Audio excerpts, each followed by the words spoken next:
conquerors. Welcome to season 8 of TBR Live. Interesting conversation with interesting people. Our very first guest in this new season is Miss Stephanie White.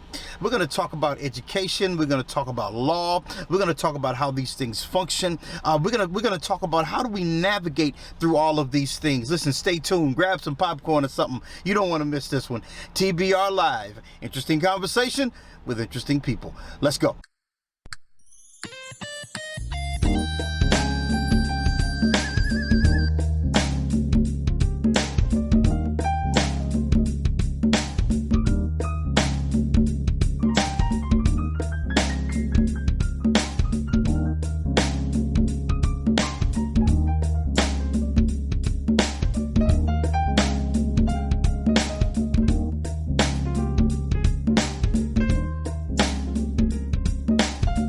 Ladies and gentlemen, welcome to the show. Our very, very special guest today is Miss Stephanie White. We're going to talk about life and career and a bunch of other stuff, and we might finally get around to telling some jokes. We'll see how this happens. Good afternoon to you, Mrs. White. How you doing? I am doing very well, sir. How are you? Fantastic. Thank you for being a part of this show. Thank you for having me. All right, first standard question. Who is Stephanie White? Stephanie White is the wife of Robert Samuel White II, the mother of Robert Samuel White III, better known as Sam. And she is the daughter of Dr. Marguerite Jackson Jones and just a friend to anyone that I come in contact with. Very good. Very good. Okay, so let's just jump right into this. I've noticed some things that you had posted, and I want to get into business first. What made you decide that you want to take an entrepreneurial path or be in business for yourself, or however that works out for you? How did you decide you want to go down that road? Okay, well, actually, that got started as a result of my son. My son started reading when he was 2 years old. I had been laid off from a job. And I decided that I was going to utilize that time to make lemonade out of lemons. Mm-hmm. So I was like, well, hey, I'm going to put on my yoga pants and roll around in the stores with my kid. I want to do that. So, but in the interim, because I did not allow him to watch television, that meant that I had to come up with activities for him to do because he is a young African-American boy. And I wanted to make sure that he had all the opportunities that he could possibly have without. You already have to deal with a lot of stereotypes and stigmatisms depending on what ethnicity you are. So I didn't want it to be one where he was not viewed as intelligent, he wasn't articulate. So that's how I actually got started with the business. People kept asking me, well, how were you able to get your child to start reading when he was 2? And he has such a dynamic personality. So that's actually how I got started. Okay, very good. So the entrepreneurial environment, what do you think about it? There's a lot of people starting businesses. There's a lot of people growing businesses and just all that kind of stuff. What do you think about the landscape right now for entrepreneurs? I think that there's still a great deal of possibilities out there. It's just that the possibilities may not be as easy to pursue because, of course, with any venture that you have to have capital. And, we say capital normally when we get to a certain level. So let's start with the base. You gotta have some money. So, it's a matter of being able to try to find the funds in order to be able to source whatever it is that you have. And we do realize that in the midst of the COVID pandemic, that a lot of funds were being released by the government in order to assist businesses to stay afloat. A lot of people took that as an opportunity to start businesses and support other businesses. Now, as that money has started to slow up, we have actually had an opportunity to kind of charge the economy a little bit here and there. So being able to find those pockets where money is available to be able to fund a business is not as easy. And I think, too, people were kind of worried before, so they did not view it as an opportunity. They viewed it as what's going to happen? What do we need to do? And I mean, that's natural, that's human, but that was an opportunity when a lot of people took advantage of how to go ahead and get a business started. Mm-hmm. Okay, very good. So I hear critical thinking, and I hear an ability to think things through in everything that you're saying. Am I getting that right? Well, I would like to think so. That sounds good. Okay. So Okay. So where does that come from? I ask this question because I live in a space sometimes where people aren't necessarily thinking things through, or if something goes against what they're sort of used to and sort of programmed, they can kind of fall apart. So where does that critical thinking come from for you? for me, that normally comes from, it originates with my mom. My mom used to tell me, when you look fear in the face, it loses its power. And a lot of times people do not analyze because they're afraid if they dig too deeply, that they may see something that they feel as though they cannot face, or it's just insurmountable. But if you look at it and you really see, okay, so what's the worst that could actually happen? Now that's where the basis of it is. And then I was taught by my parents to have a very strong work ethic, and work regardless of whether or not somebody's watching you, because that's your name that's associated with it. And with the work that I do for juvenile court, that also requires a lot of analytical thinking and evaluative thinking, because I'm working with a group of people, a wonderful group of people, who are constantly working to service our youth to make sure that they don't go deeper into the juvenile justice system, or even depending on their age, so that they don't actually go into the adult system. So being able to look at how, because part of my job is to be able to provide that information to the community. So I have to be strategic in how I put that information out, but I also want to make sure that I am completely given a landscape of what happens at juvenile court, because there are so many programs that are here to support the children. And because of that, that helps me to be able to think about how our children are viewed, and why do I want to make sure that people don't see them as adults. Many times when children enter into the system, they view them as adults because of whatever the offense is. But we have to keep in mind, and that's what the people at juvenile court do. They make sure that they don't treat them in a punitive way, but more in a rehabilitative way, because we don't want them to have records. We don't want them to have a situation where they can't join the military, or they're not able to join the police force if that's something that they want to do. Because as a child, you made an immature decision. So now let's work together to figure out how we can make sure that you can get resources and stay in a path where you're not looking or possibly leaning into the wrong influence. Okay, very good. I'm gonna want to ask you some more about juvenile court in a minute, but before we get there, education. Uh-huh. The education sort of system, or that monster in this country or your community, what do you think? How are we doing? How is it working? Is it working at all? What are your thoughts about the education system?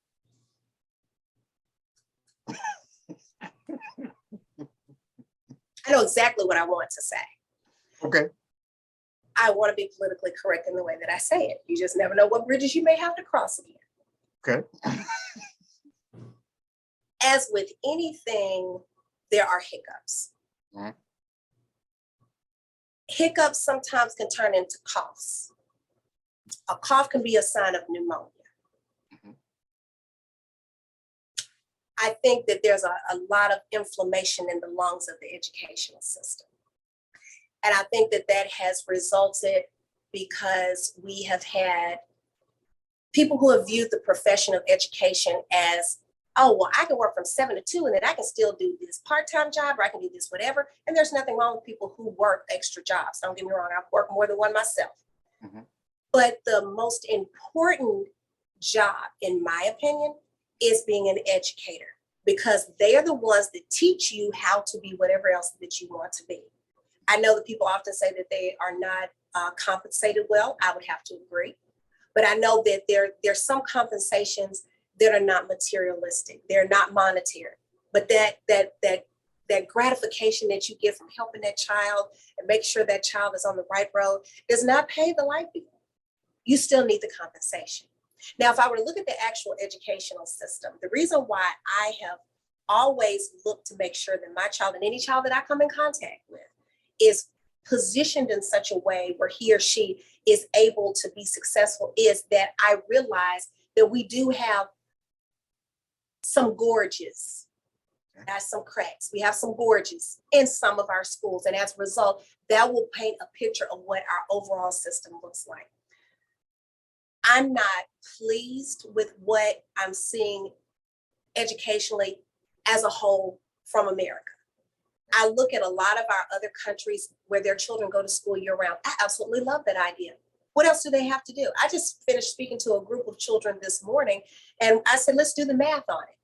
You have how many hours in the day? And of course, they told me 24. How many hours do you sleep? Some said 12. I said, you need to get up. You need some hobbies. But some said 8, which is the average. You know, you say 6 to 8 hours. Okay, let's just say 8. We'll go ahead and round it up. So you have 24 hours in a day, and you subtract that 8. How many are you left with? Then after you do that, let's subtract how many hours are you actually in school. By the time we finish looking at it, we have on average maybe about 6 to 7 hours left in the day. You mean that you can't invest, and it's the mindset, why are we not looking at it this way? You can't invest 30 minutes to an hour into your own education in order for you to be able to get a career where you don't have to look over your shoulder. You can't invest 30 minutes to an hour in yourself, into your education, so that you don't fall behind and have to end up repeating. You can't invest in yourself so that you have a way to be able to assist your family members. We have a lot of ethnicities where they take their money and they feed back into their families. A lot of us as African Americans don't do that, but you see it in the Hispanic community. And I'm not trying to just point them out specifically, but I think that that's a norm that we have seen. There's a support for their family. In the Asian community, there's a respect for the elders. Mm-hmm.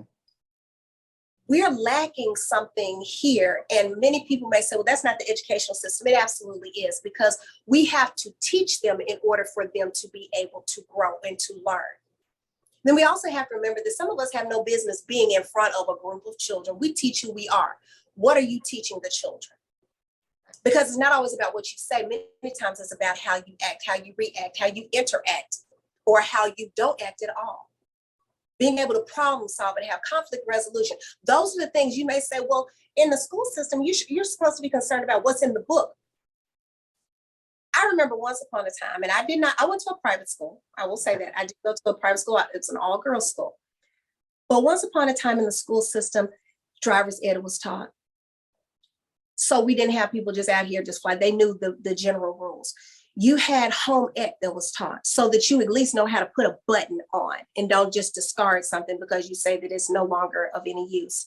We had shop where you were able to do the basics, like change oil, change a tire. And I didn't take that at school, but I learned from family members. We had classes that actually helped to make children more well-rounded. But now that we no longer have PE, we're not even exercising our brains in order to get the endorphins up there to give us the energy to want to do some things. We've taken cursive handwriting out of the school system. What is that saying? That our signature is never going to be worth anything? Last time I checked to be president, you had to sign something. It's not an electronic signature. So are you eliminating a certain part of the population and saying that that is not something you can ever aspire to be? Or are we going to have to keep on changing it in order to make it fit what we think is supposed to be the new norm? And when we make these changes, what do we change and do? We have more freedoms. Well, you know, I'm looking at many of our countries that have made several advancements that don't have all the freedoms that we have. So surely if we have all the freedoms that we have, surely we would look to see how we could be free of some of this debt by being able to come up with more creative ways to be able to enhance our economy and ourselves and our families and our communities. So when you ask them about the educational system, you may think that that's a lot of weight to put on the educational system. It's not. Because if you don't teach them, how do they learn? And I smile. Oh, it's okay. Good stuff. I totally agree with you. So let's get a little deeper into that. Is there a group? This is definitely a racial question. Is there a group that's getting taught less resources, less access, or is it all of them having to deal with the same problem? All of our young people having to deal with the same stuff? I don't know that I can necessarily speak to that, but I can give you my opinion. Okay. I feel that there are pockets of our children in various communities that are not receiving the same resources. And let me give you a prime example. Like my grandma used to say, I'm gonna say this real slow so we can make sure that everybody understands. Prior to the pandemic, this is the pandemic. Prior to the pandemic, this is how we operated. Schools would apply for grants to get computers. They would apply for grants to be able to get resources in the classroom. They would ask the system if they could have some computers for this or for that, some type of technology in order to make sure that our children were competitive in the workforce or competitive in the classroom. They weren't available. The pandemic occurs. Every single child is supposed to be given a device. Now the hand all of a sudden opens up. Where was the open hand before? Where did those computers come from? Did the pandemic drop that down there in the midst of all of the other germs that took lives? How is that prior to the pandemic, we didn't have that. But when the pandemic occurred, we know that we have to receive funding from the state in order to educate these children. They can't be educated if they're sitting at home. They have no way to be able to get in touch with the teacher. So now we have computers. We have Wi-Fi access. Where was that prior to? So if that's the case, you said that I was analytical. So let's just think about it. Did we ship them from another country? I'm pretty sure we didn't because everybody was scared to ship anything. Did we walk and go get one from our neighbor? I don't know if you got it or not. Mask up. We all of a sudden had what we needed.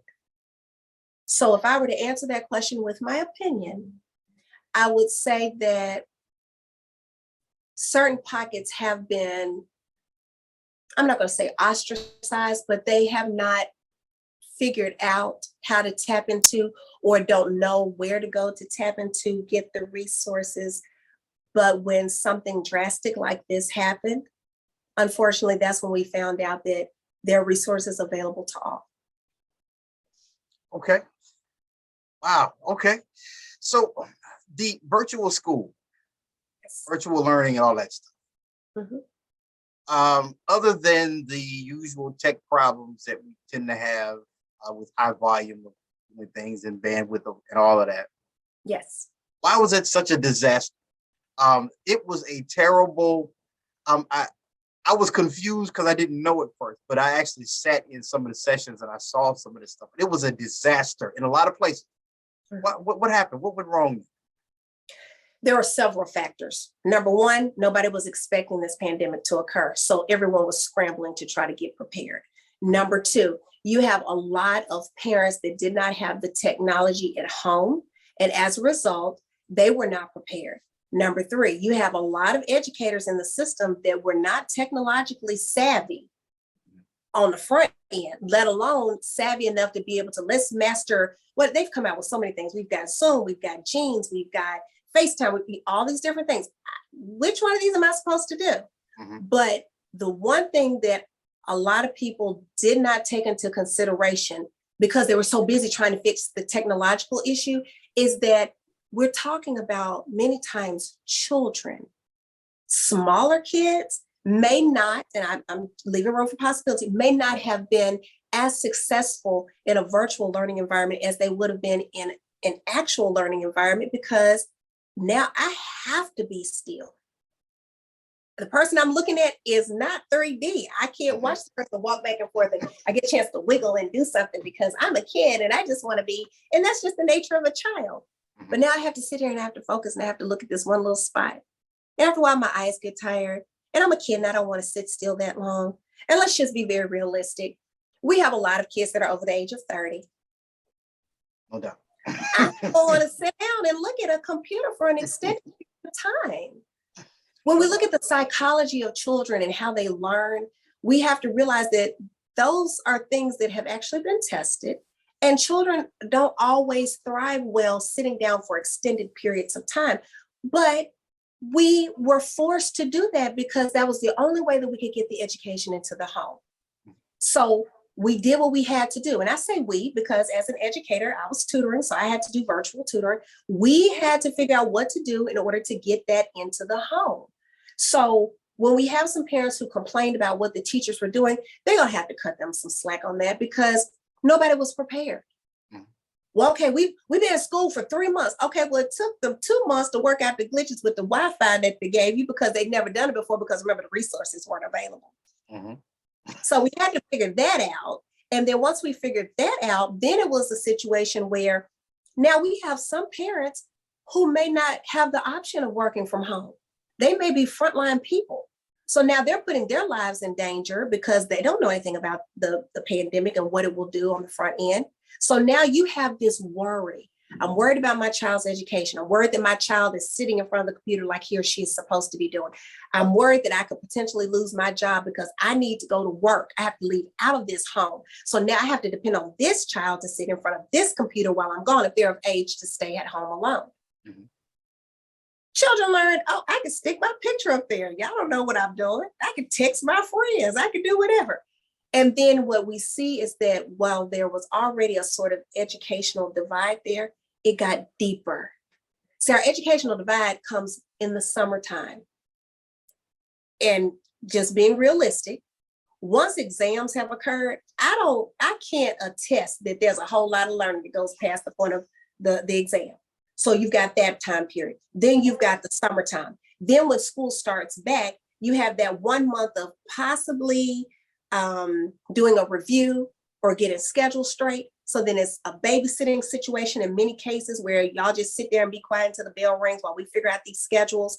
And then what happens is now you really basically, by the time you take out the fall break, the spring break, the Christmas break, the Thanksgiving break, Martin Luther King observation, whatever else that we have that we're out of school for, you take all of that, then you take the couple of weeks out of August that aren't being used and the couple of weeks in April and May that aren't being used. Mm-hmm. We're not learning a whole lot. So we already had an educational divide. Let me rephrase that. We're not maximizing what we can learn. Let me phrase it that way. So we already have an educational divide. Now here we have this new factor where we have the pandemic. And what happens? Now it's, I don't know how to help my child.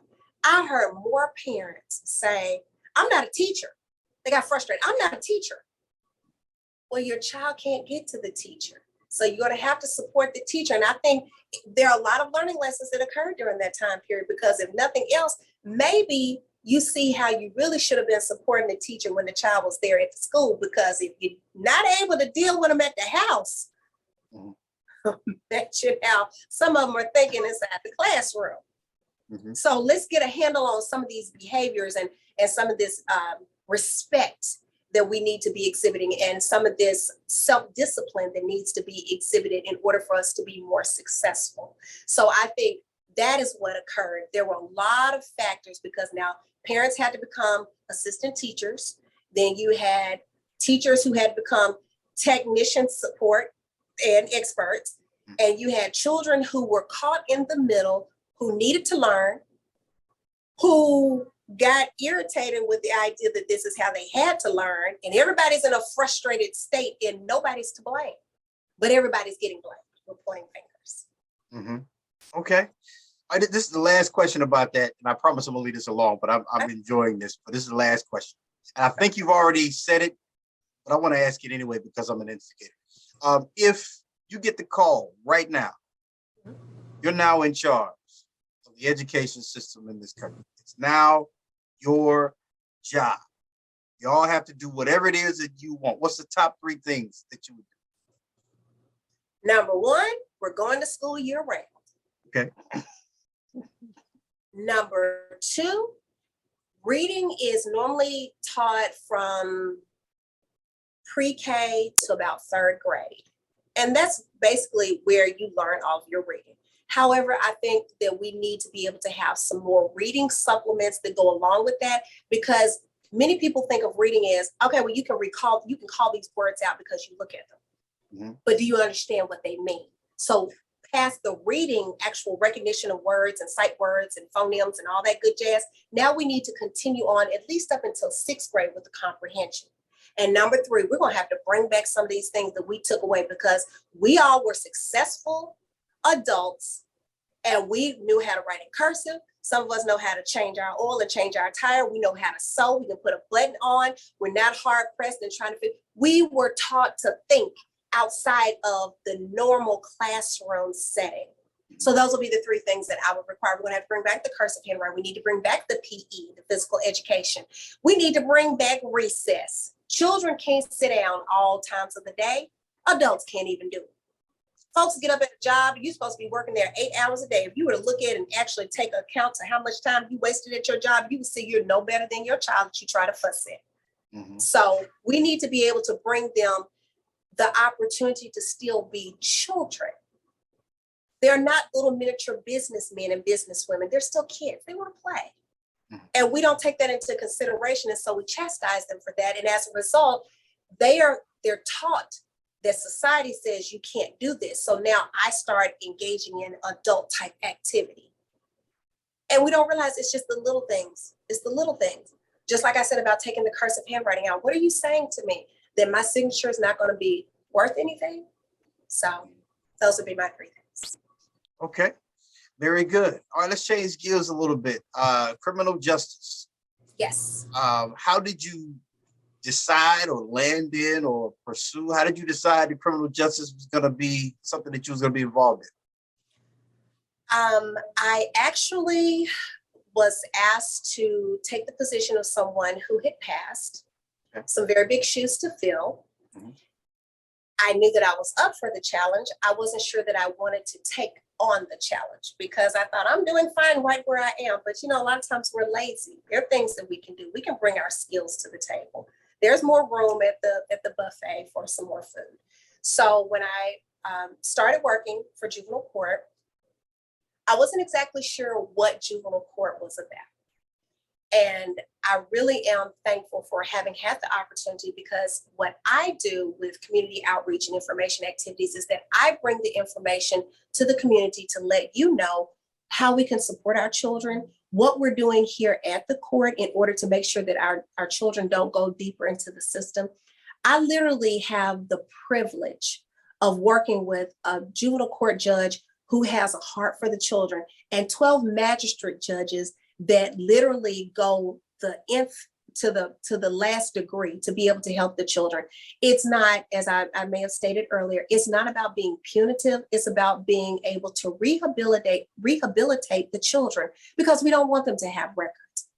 And it's unfortunate that we have to have a court for juveniles who have had some type of offense, but at least it's a system where we're looking to try to see how we can help you so that you don't go into the adult system.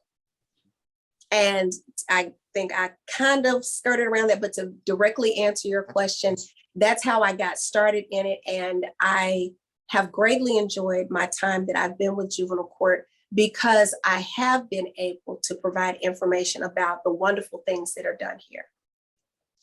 Okay, very good. So I had a conversation with a group of young people, and one question came up about leadership in general, but specifically criminal justice. The question was, who would they prefer their leaders be? People who were community based, or people who were really just concerned with letter of law? What's your take? What's your take on a question like that? So I'm sorry, you said who would they prefer their leaders to be? Someone who's community based, or what was my second choice? Legally based, somebody that's just concerned with the letter of the law. And I can't have both? You can, you certainly can. Okay. You're in that world. I don't know. I would like to have someone who is very proficient in the law, but understands the community that the children are in. So I need someone who is able to understand the legalities of if this happens, then this happens, or if this happens, there's a possibility that we have some type of rehabilitative thing that can be done here because I'm interested in your career. I'm interested in your future. And I can't just be about the legality of things from the standpoint of, well, either you did it or you didn't do it. If you did it, then guess what? You got to go and you have to suffer the consequences. Mm-hmm. Again, talking about youth, they don't always make the most sound decisions. Adults don't make the most sound decisions. However, we're held more accountable than our children are. And we should be held more accountable than our children are being held because they don't understand. This is something that I think people don't look at. If I make a mistake at age 15, I haven't been here but 15 years on this earth. Mhm. And some of those years I was in a diaper, I was drooling, I wasn't able to talk, I wasn't able to comprehend. So really the time period when you really should be looking at what I was cognizant of might be when you really know the real difference between right and wrong, not because I say stop, that might be age 2, but between like about 6 and 7, and now 15. So if that's the case, I really haven't even had but like 9 years. So you're looking at a 9-year-old from a certain perspective Mhm. doing some of these things. I don't know what I'm doing at 9. I don't understand. I know that if I do wrong, there's a consequence. That's why I sneak to do it. So I understand that much. Mhm. I run away when I do it. I understand that there's a consequence. Yeah.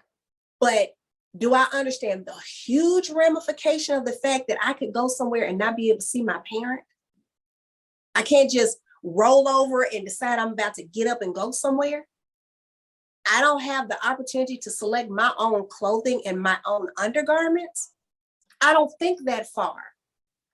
So I would want someone who has the ability to understand both, that I am a child who may not have made the best decision, but you have enough heart for the community because I'm part of that community to not hold me where I will never be able to come back from the offense. Mhm. Gotcha. I was hoping you was going to answer the question that way because while we were talking to them, they didn't necessarily know difference or even that you could have both in the same person or in the same situation. Um, so when laws are passed, when laws are adjusted or amended or however it goes, how do people know relative to their young people? How do they know that these things have taken place? And the reason I'm asking is because there have been several instances where in ministry we've had to sort of sit with families or we've had to go to court with people and that kind of thing. And when something was brought up that something was illegal, nobody knew. It was all news to them, or at least they how it was worded or whatever. They did not know, or at least as drastic as it was. So how do we know? How do we find out? What's the resource to find out when laws are changed or passed or whatever? How do we know? That's an excellent question. And that's part of the charge that I've taken on with being with juvenile court. Because it is the law, there's a lot of legalese that people do not understand. I don't know what this word means. I don't know what dependent and neglected means. I don't know what truancy means. I don't know. You hear the word, you hear people talking at you, and they're not doing it on purpose, but because you don't ask any questions, they're really talking at you and they're not talking to you because you're not asking the questions. If nothing else, you ask the question, what does that mean? What does that mean for my child? Mhm. So when it comes to being able to get that information out when laws have changed or when there's been something that's been instituted that's different, many people don't watch the news. Some of us are working when the news is coming on. We're too tired. We're getting off when the news is coming on. We're not doing a whole lot of reading. Our entertainment is our social media. We're not really utilizing much for factual, informative news. So what we've instituted here at juvenile court is utilizing what people utilize in our communities, YouTube. We make videos and we put them up so that people are able to go back and find them and say, now, if my child has it, because a lot of people aren't touched by the system, they're not going to look for anything until it happens to them. Then you want to try to know well, they don't have any information out. We want to be able to bring that to you so that you don't have to wonder. Now, granted, we have people who are responsive here at the courts, but we're also putting out information. We're utilizing Facebook. We're utilizing the social media platforms in order to be able to get the information out because let's face it, a lot of people aren't reading.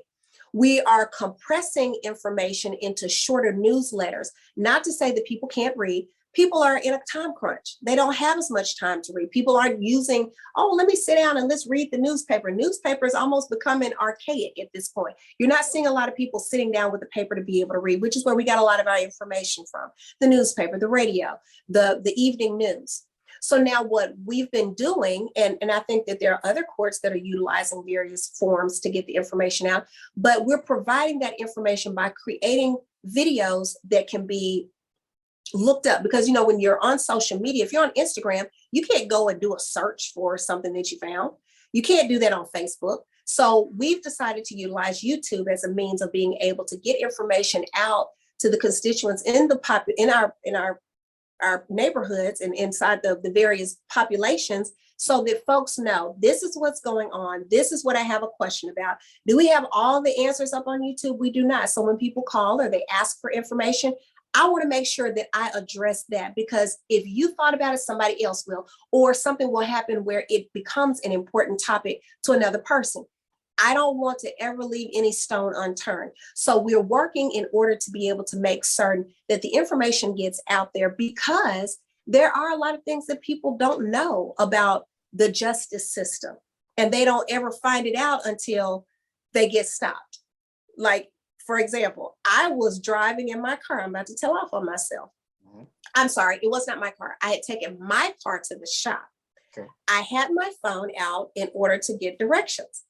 And a police officer pulls me over. And I'm like, I'm not speeding. I'm not understanding what the problem is. What's going on? So I pull over and I have my phone in my hand. And he walks up to my car and said, and you're still doing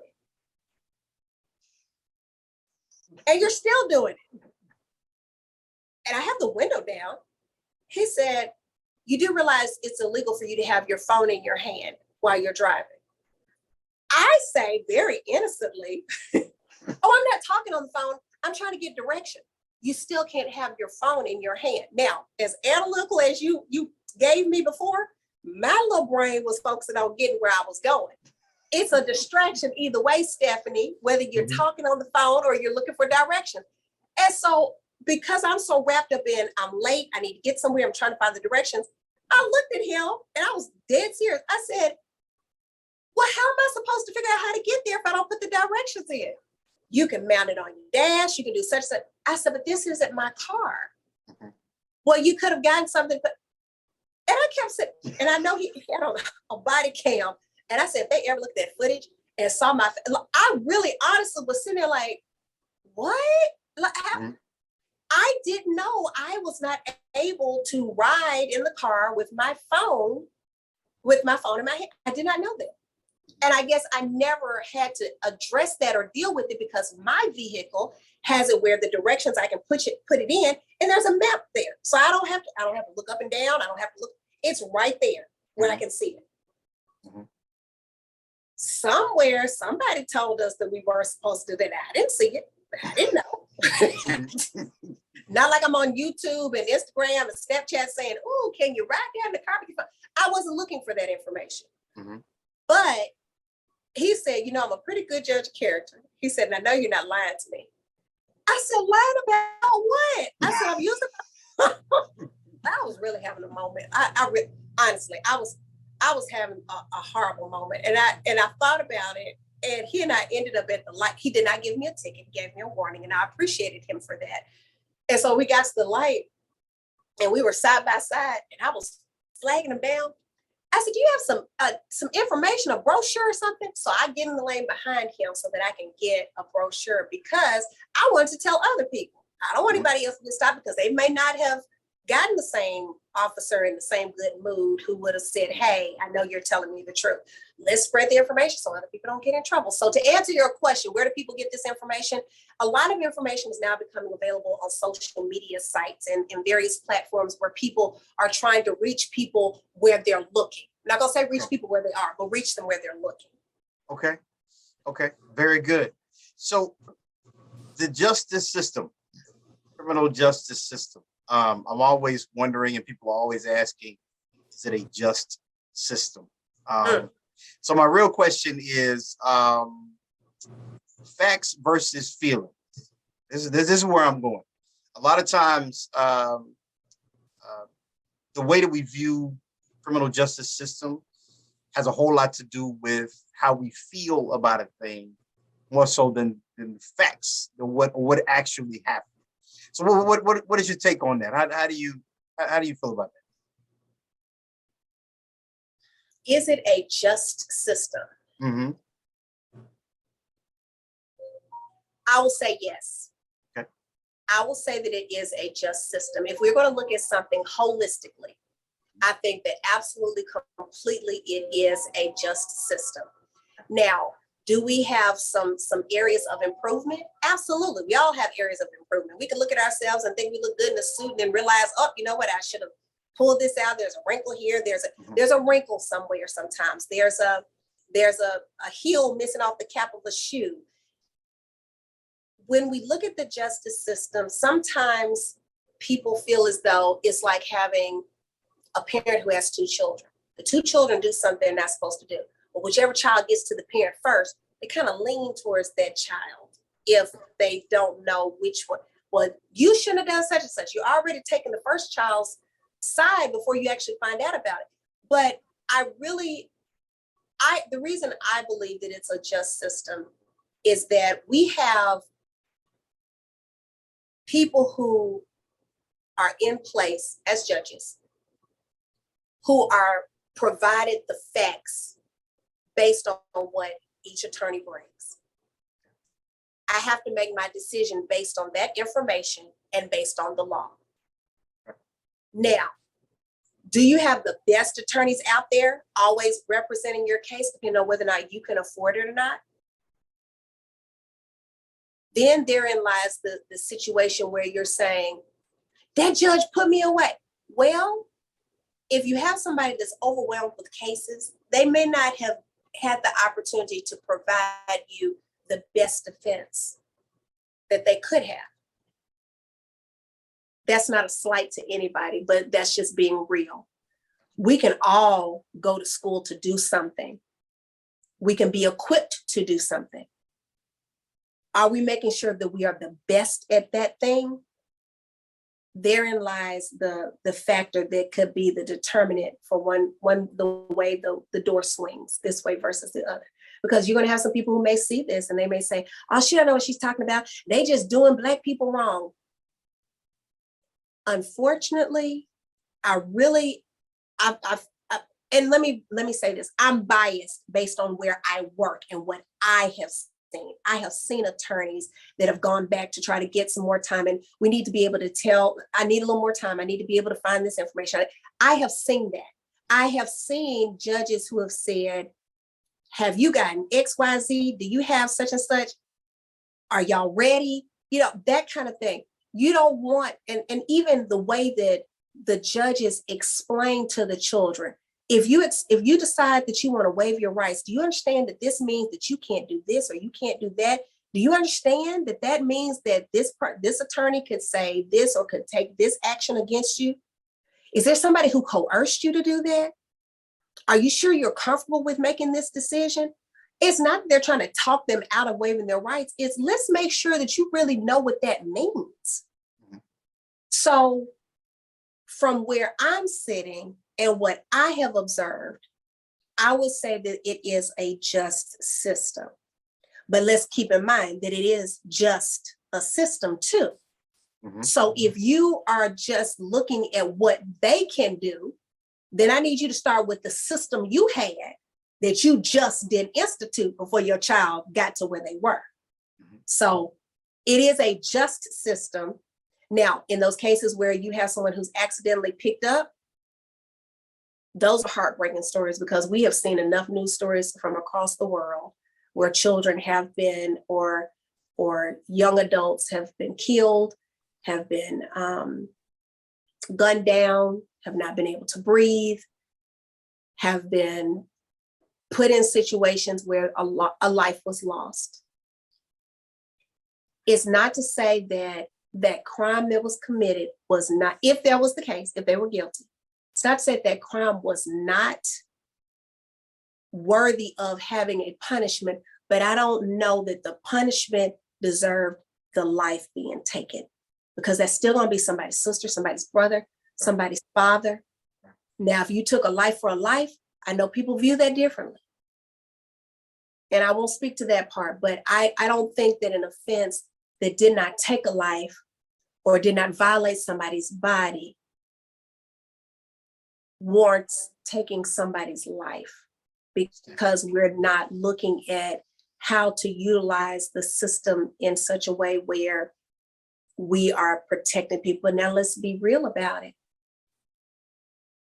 I try to look at it from the other side. We have police officers who are putting their lives at risk every day just because they put a uniform on. Mm.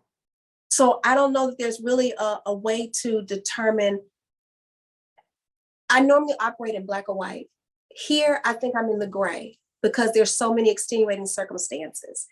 But if I were to give you my final answer, I would yield to it's a just system because I need to believe that. And I need to believe in that because what I have seen has shown me that that is actually the case. So I'm praying that that is the case more and more, and it improves across where we live. Okay. All right. Last question about that, and then we'll move on. I won't keep it too much longer, I promise. Your this is so much good information. I hope everybody's gonna be paying attention when we air this, because this is a lot of good stuff. How do you manage to navigate all of those? How do you navigate the minefield? Child in trouble, parents sometimes they care. I've witnessed some that are not so interested. The police officers or judges or whom, all of these things going on. How do you manage to navigate, keep a sort of a level head in order to be able to do your job? How do you do that? I pray. Okay. I pray every morning when I walk into the door, Mhm. and I thank God for the job that I have, and I ask for the wisdom to be able to do it well, and that my eyes and ears are anointed to hear and see what I need to see and block out what I don't need to see, because it's a hard position.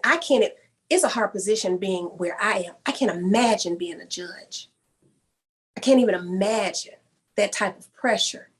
So after that, it's staying positive because I know that there are so many amazing programs. And I don't say that to make it sound like I'm talking about, a car. Oh, it's an amazing car. There are programs that have been developed and that are utilized and that have helped. We have testimonials.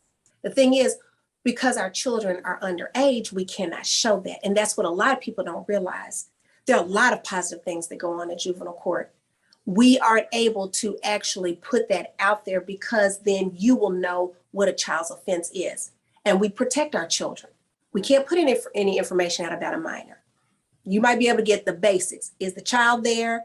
Was the child in for this reason, brought in for this reason? We're not saying, yes, he was guilty, he did, none of that. So we're always looking to protect the child. It's not easy. I see things that are not easy. Mhm. And as a parent, that's why I say I want to believe that it is a just system, because I know what the people here do. I know how they try to help these children. God forbid that mine comes here. I would be in immense trepidation, but there'd be just a little bit of solace because from the intake to wherever it is that child moves inside this system, there are people who care. There are people who actually are getting up, getting dressed, coming to work, doing their job, not because of a paycheck, but because they talk about these are our kids. I see that daily. And it's not just from the same people. There's so many people in the building when you're constantly running across folks and people, I need to make sure I get this. I need to make sure, oh, let me call this parent. Let me get it. You constantly are seeing people in a hurry to help instead of delaying being able to assist. They're in a hurry to help. And I admire that. And that helps to keep me balanced because all I have to do is walk outside of a door. I'm going to see somebody who's trying to help somebody's child. But then when I get ready to go home, typically I don't talk on the telephone because I got to decompress, because I've seen so much that squeezes my heart that I need to not be weighted down by the time I see my own little person. So my answer will be, I pray. And I take energy from my colleagues that do the work that they do every day. Very good. All right. Last thing. Do you have anything that you want to promote? Are you gonna sing into or writing a book or anything that you are promoting that you want to share with us? If I were to share anything, I guess what I would want to share is if you are looking to find out some more information about the Juvenile Court of Memphis and Shelby County, please be sure to visit our website. Be sure to look at our YouTube and find out about how we are looking to serve and protect our children. We know we normally hear that motto from the law enforcement. Well, we're still part of the law. So looking at how we serve and we protect our kids. Okay. Very good. That's all we have for today. Thank you so much for being a part of this show. This was a great conversation. We look forward to doing it again. So take care, and we will be seeing you soon. Thank you. Thank you.